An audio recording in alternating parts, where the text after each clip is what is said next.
ইনকিলাব মঞ্চের মুখপাত্র শরীফ ওসমান হাদীর উপর হামলার ঘটনায় বিক্ষোভ, প্রতিবাদ মিছিল আর নিন্দার ঝড় বইছে সারা দেশে।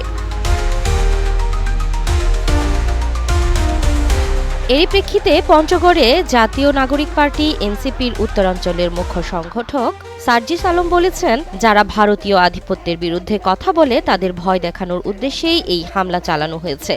এই গুলিটা চালানো হয়েছে যারা ভারতীয় আধিপত্যবাদের বিরুদ্ধে কথা বলে তাদেরকে ভয় দেখানোর জন্য। 12 ডিসেম্বর রাতে পঞ্চগড়ে শরীফ ওসমান হাদীর উপর হামলার প্রতিবাদে আয়োজিত বিক্ষোভ মিছিল ও সমাবেশে অংশ নিয়ে সার্জিস আলম আরও বলেন, এই বুলেট বাংলাদেশের ফ্যাসিস্ট শক্তির বিরুদ্ধে দাঁড়িয়ে যাওয়া সেই অভ্যুত্থানের বুকে করা হয়েছে। 2024 সালের অভ্যুত্থানের পরে আজকে এই 12 ডিসেম্বরে 25 সালে দাঁড়িয়ে শরীফ ওসমান হাদীর গায়ে এই যে বুলেটটি লেগেছে, তার মাথায় হত্যার উদ্দেশ্যে তাকে যে বুলেট বিদ্ধ করা হয়েছে, এই বুলেট শুধুমাত্র শরীফ ওসমান হাদীর মাথায় নয়, এই বুলেট বাংলাদেশের ফ্যাসিস্টের বিরুদ্ধে দাঁড়িয়ে যাওয়া যে অভ্যুত্থান, সেই অভ্যুত্থানের বুকে করা হয়েছে। এদিকে হাদীর উপর সন্ত্রাসী হামলার প্রতিবাদে বিক্ষোভ মিছিল ও সমাবেশ করেছে চট্টগ্রাম বিশ্ববিদ্যালয় ইনকিলাব মঞ্চ। এ সময় তারা বিচারের দাবিতে বিভিন্ন স্লোগান দেয়। আপনারা আপনাদের সুশীলগিরি বাদ দেন, আপনারা আপনাদের সুশীলতা বাদ দেন, আপনাদের সুশীলগিরিতার জন্য আমার প্রাণ রক্ত দেবে, তাদের প্রাণ হবে।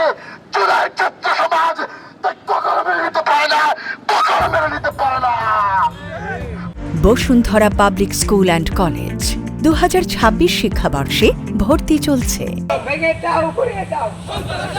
ইনকিলাব মঞ্চের আহ্বায়ক শরীফ ওসমান বিন হাদীকে গুলির ঘটনায় চুয়াডাঙ্গার বড়বাজারের জুলাই স্মৃতিসৌধ প্রাঙ্গণে বিক্ষোভ, প্রতিবাদ সমাবেশ ও দোয়া অনুষ্ঠিত হয়। এতে ছাত্র জনতা সহ বিভিন্ন শ্রেণী পেশার মানুষ অংশ নেন।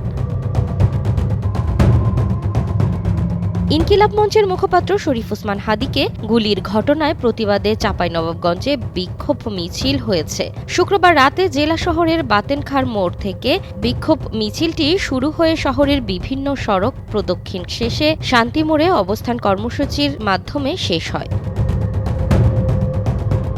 কুমিল্লা শহরের কান্দিরপাড় এলাকার পোবালি চত্বরে ইনকিলাব মঞ্চ, এনসিপি, এবি পার্টি, ইসলামী ছাত্র শিবির সহ কয়েকটি সংগঠনের নেতাকর্মীদের উদ্যোগে বিক্ষোভ মিছিল ও সমাবেশ হয়। সমাবেশে বক্তারা প্রশাসনকে সময়সীমা দিয়ে বলেন, 24 ঘণ্টার মধ্যে ঘাতকদের গ্রেফতার করতে না পারলে কঠোর কর্মসূচি ঘোষণা করা হবে।